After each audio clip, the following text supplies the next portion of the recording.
Welcome to the PocketCodr setup tutorial. You'll need the PocketCodr, a cable, a sensor, and a tablet.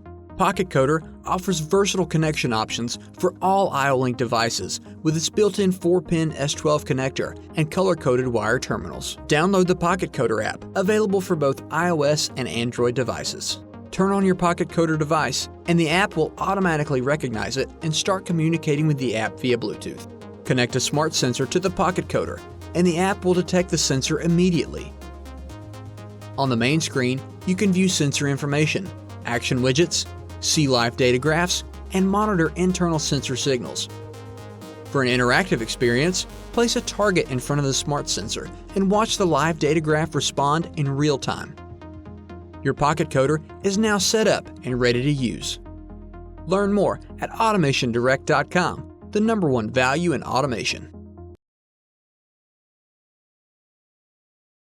Click here to learn more about the PocketCodr and our entire selection of IO-Link and smart sensors. Click here for more videos.